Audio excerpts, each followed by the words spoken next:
Alright, it's that time once again to look under every rock and into every crevice to find new and obscure holiday specials and movies so that I may further let the spirit of the holidays consume me and devour my soul till nothing is left but a shell for them to sell their products and holiday goodies to.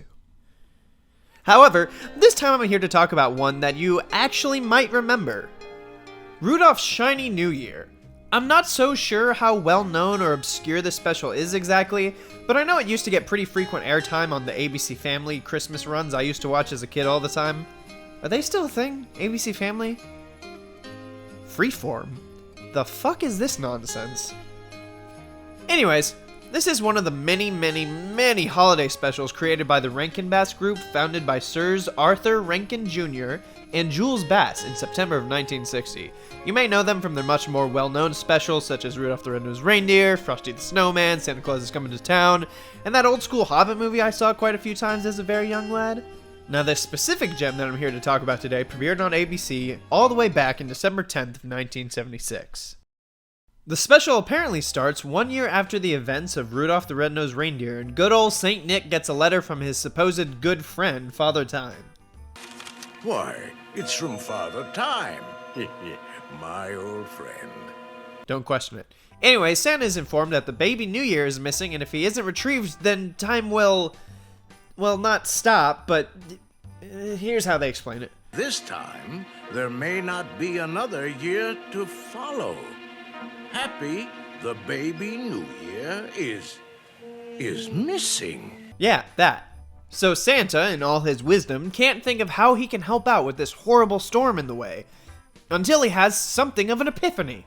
Nobody could find their way anywhere in all this dark fog and snow. Nobody, that is, except Rudolph. So wait, this is supposed to take place on Christmas Day, right? So then, Santa would have had to use Rudolph to get through the storm just then, or at most a few hours ago. Why was it not just an immediate, oh dang, well, better get Rudolph? But either way, he does eventually get the idea to have Rudolph come and help take him to... never mind. He just sends Rudolph to do this all by himself. Alright. It's not like Father Time asked you or anything, Santa. You just chill here. Rudolph's got this. Jackass. Then we get these pretty forgettable credits with music so dull it actually makes me want to shove ice picks in my ears. Of course we have whoa! We apparently have this whole thing told and sung to us by a red skeleton? Well, that's exciting.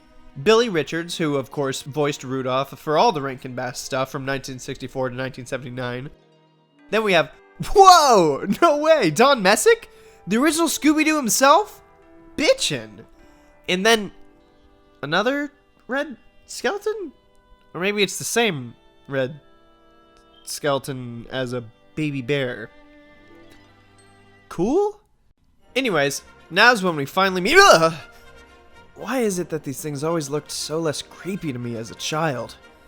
Anyways, this elderly, non-scary gentleman is Father Time, and he seems to have a single streak of orange in his otherwise ghost white hair. Alright. He will also serve as the narrator for our tale. Rudolph is soon joined by General Ticker, who they forgot to film an introduction for. This camel dude who has a clock where his hump should be. His name is the Great Quarter Past 5, and don't worry, it's never explained. He offers to give him a ride, so Rudolph and Tick-Tock hop on his back, or neck, dicks, and we're introduced to our antagonist for the special, Eon. Now here's where things get interesting. Eon isn't just some bird vulture monster thing, and Eon isn't just some name. It's apparently this kind of creature that lives for an eon, then melts into snow or water or some shit. You see, Eon can only live until he is 1 eon old. Then he will turn into ice and snow. So his goal in this thing is to keep the baby New Year's away so that he doesn't die. And hot dang, I think that's pretty cool. It's a neat concept, I think. Having an antagonist in one of these things that's not just evil because he just is, so fuck him, or feel sorry for him. He just doesn't want to die. So I'm interested to see what they do with that. If December 31st goes on forever, so will he. Oh, he'll never change to snow. He'll never stop scaring people. And thus he deserves to die. So the group arrives at New Year's Central Station, or whatever, and another teeth-grindingly long and bland song plays. Have a happy New Year. Yeah, no, fuck that. They meet Father Time and he greets Rudolph and tells him about the life cycle of the baby New Year's and such. Rudolph doesn't seem to fully understand, so Father Time further elaborates in the form of, you guessed it, another fucking song. The moving finger writes, and having writ moves on. God, these are so lame. But this is another seemingly interesting aspect of the special. Apparently, the cycle of life for a baby New Year's is that they're born shortly before New Year's actually happens. Where they come from, I don't know. But they go through their entire lifespan from baby to elderly fellow in 1 year before they pass the knowledge on to the next baby New Year and then die, I guess? That's actually pretty intense, and I'd be totally down for like an episode of a TV show or an hour-long special in of itself just dedicated to the concept. So the baby New Year's name is Happy, and he apparently left because everyone who works at New Year's Central Station are monstrous dicks and are unable to stop themselves from laughing uncontrollably when seeing a baby with big ol' ears. Oh, blimey, I can't help it, those bloomin' ears. Which I don't really even get, because I mean, like, if I saw a kid with ears this disproportionately big, I'd probably sooner scream than laugh, but whatever gets you off, I guess. Oh, do forgive me, but...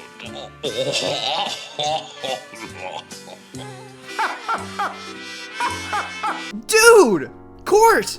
TikTok! No! You guys are dicks! How could you? Gee, I wish he would have come to me. I know just how he felt. Dude, Rudolph, shut the fuck up. Not everything is about you, you self-interested fuck. Also, you made it sound like he was there longer than he was. I mean, you were all, he was unhappy here and I had no idea. And I mean, if this was their first time taking his hat off, where'd he get that in the first place? Are baby New Year's born with that hat on? Are they born? Am I thinking too much about this? Then they can't have had him for more than like 1 day, right? So to say the night he ran away, I don't know, just seems oddly worded, I guess. So Father Time tells Rudolph he should probably check out The archipelago of last year's. Archipelago? I always thought it was archipelago. Fuck it.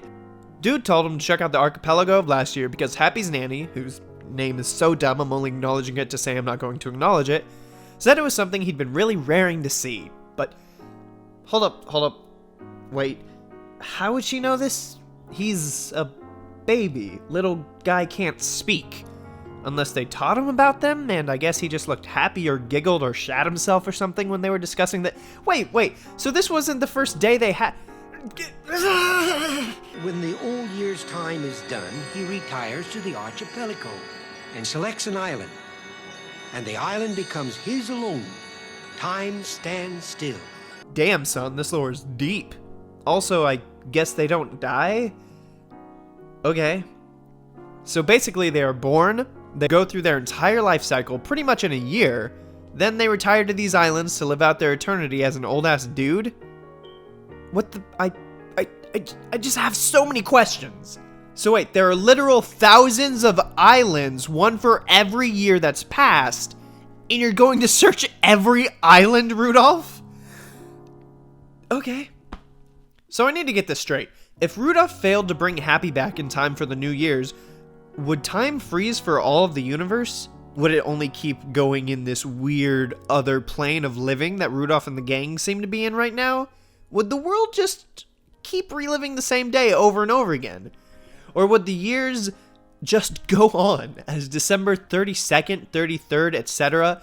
No one would care or notice outside of this plane, but I need clarity on this, because in one of these options, Rudolph will likely die before he finds Happy. Go to where the sands of time meets the sea of Auld Lang Syne. The Sea of... Wait, what? Go to where the sands of time meets the sea of Auld Lang Syne. Where the sands of time... I legitimately have no idea what he just said there. Just remember the good times that you knew. God, these songs suck so much. Is this getting repetitive? Should I just make a sucky song counter?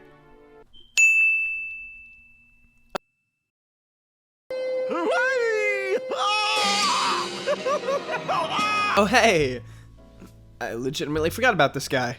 Oh no! It's Eon! Why doesn't Eon just honestly swoop down and fuck up Rudolph's boat? Like, come on, it's right there. Just grab it by the mast and tear, bro. I don't have much to add aside from that I genuinely like the face he's making here. It's the most alive my boy Rudolph's looked in the whole dang special. Oh, fuck me, not another one. No more clock side characters, no more songs, please. Oh, now, Rudy, don't you fret any about that overgrown chicken. Who are you? Well, folks call me Big Ben. Dude, Big Ben is chill as fuck. Look what I can do. Wait, what?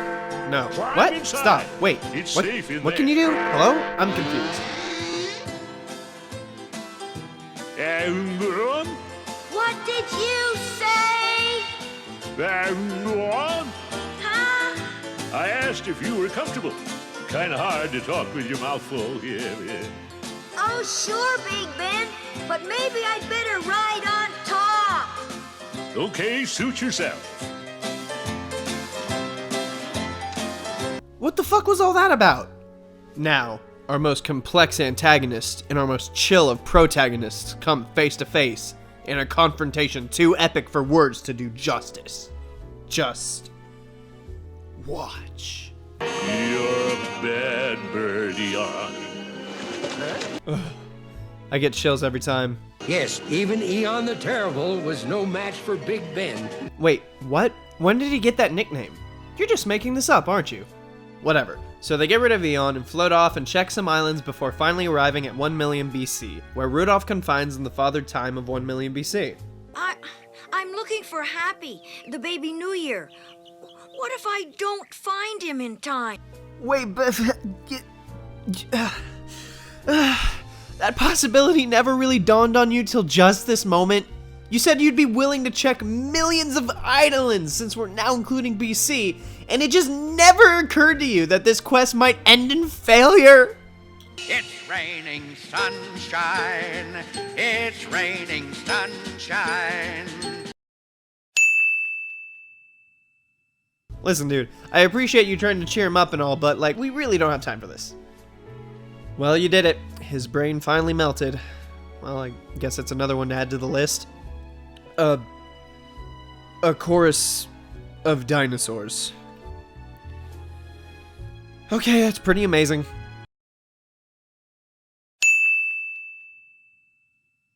Though, honestly, this looks more intimidating than anything. So that song ends and... Sounds wonderful, OM. I'll take your advice. What advice? What advice? So Rudolph asks Father Time of 1 million BC, who tells him to call him OM for short, if he's seen any sign of Happy. I thought he might have come here. Little baby? Oh, yeah. Yeah!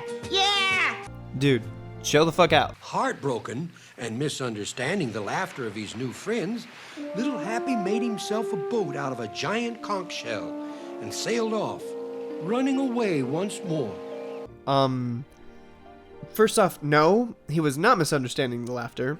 Secondly, the fuck? These dinosaurs can talk? And why am I so surprised to hear them talk after hearing them sing?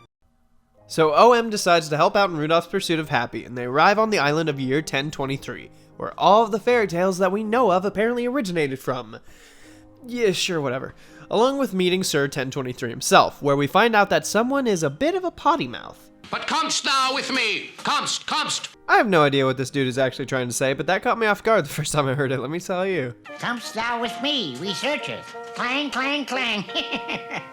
OM, you're kind of a dick. You see, 10 to 3 was the year when all those fairy tales we know actually took place.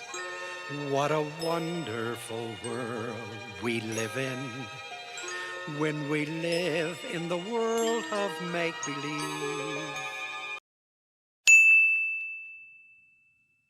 First off, most of these fairy tales are pretty fucked up, so I don't know what you're on about, dude. Secondly, from what I can tell, most of these works are from the 18th century. Why set this in 1023?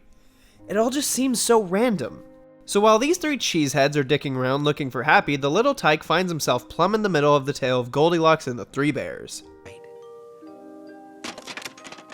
Ha!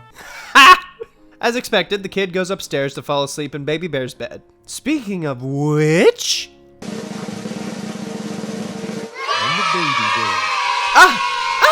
It's Baby Bear! It's the Baby Bear voiced by a red skeleton! Someone's been sitting in my chair, and it got broke. Somebody broke my chair. Oh! Okay. So the bears eventually find the baby New Year and of course don't eat him, but maybe something a little more fucked up? He'd make a nice friend, boy. Happy had found a true friend at last. And I guess that's about the most important thing in the world, isn't it? Making friends, I mean. Why did you clarify that? What else could we possibly have thought you were referring to? But of course, the two begin playing and Baby Bear throws a tivvy for some reason when Happy won't take off his hat. But you got to. That's the way the game goes. Goodness, you got to play the game right. Fine friend you had. Okay, first off, why does this bear sound either like Trey Parker or Matt Stone?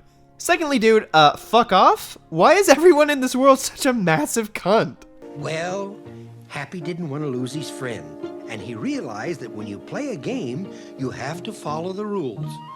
Excuse me, sir, but no rules were established here. He did not consent to this. Once again, Happy takes off his hat, people laugh, he cries, he leaves, everybody starts singing, "What the hell? What's the dude leaving for? You misunderstand our mocking and ridicule." Come back, you's my friend. I'm sorry, but this is just funny. We rejoin Rudolph and the crew wandering through the woods, still searching for Happy as best they can. Happy, where are you? Happy, don't hide! Oh yeah, Rudolph. That'll make a world of difference. Also, Rudolph once again sounds just super fucking invested in what's going on. Oh no! They once again chase Eon on Big Ben, the chillest whale this side of the Mississippi. They're getting away from us! Ben, do something! Hey, fuck you, Rudolph, you ain't doing shit! Another epic confrontation takes place. Happy falls, but before the crew can grab him, a fucking wind blows him away because of course it does. Oh, he's lost again! And we only have 2 days left! Sucks to suck. Happy winds up on the island of the year 1770. I'm 1776. No, you're Benjamin Franklin. But my friends call me Seth. No, your friends call you Benny Boy. So it's here on this island that we find out that apparently all Father Times can pick whatever day during their year to repeat on their island. Which is another neat, if unnecessary, tidbit. People on the island laugh, Happy runs away, oh my god, when will it end? And yes, once again, Happy is seen flying off with Eon. Eon's tricked him again! What? How? Poor little Happy thinks Eon is the only friend he has in the world. What? Then why did he try and escape before? Why does this keep happening? So as we finally reach the climactic battle, our crew set off one last time to face Eon and save the New Year. And as you can see, some of the party members are feeling a bit discouraged about their chances. Helpless! Aw, come on. Nothing is ever hopeless. No. No. Don't you start singing! I got you this far, didn't I? Have a little faith in me, and day by day. God damn it! So the crew arrive at Eon's mountain fortress and... You know, I'm actually a little genuinely curious about how they deal with Eon's death. I want to be your friend. You think you can't have any friends? Why not? Oh, come on. You can tell me. Okay, this might be a stupid thing to complain about, but why is this baby able to understand and react to speech so well? How old is this kid in Father Time years? Is that even a thing? Do they grow extremely rapidly at first and then just slow to a halt by the end of the year? I really need to stop this. Anna, don't get upset because I laughed. I couldn't help myself. Those ears made me feel so wonderful that all the happiness inside me just had to pop out. Okay, sure.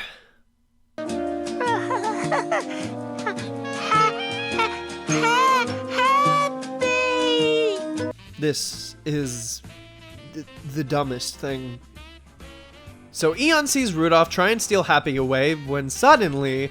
Those ears! Those ears! Well, it's the first time that monstrosity ever laughed in his life. He laughed so hard that he laughed himself right out of his nest. He laughed right down the side of that mountain. And then he laughed OM, 10 to 3, and Sev, free from their snowballs. Well, to put it bluntly, he laughed himself silly. I'm disappointed on levels I didn't know I could be. Like, okay, I expected Eon to either just turn into water and then not really acknowledge how obviously fucked up it is and kind of just be like, yay, we beat the bad guy and saved New Year's! Or for him to become a good guy with no real build to it and then let him live, but... this... And this is the last we see of Eon, by the way. This is the conclusion. No, wrong. It's the absence of a conclusion.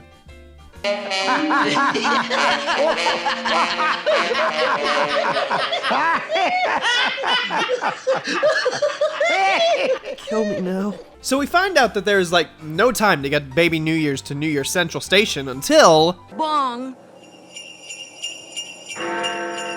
There sure is, Rudolph.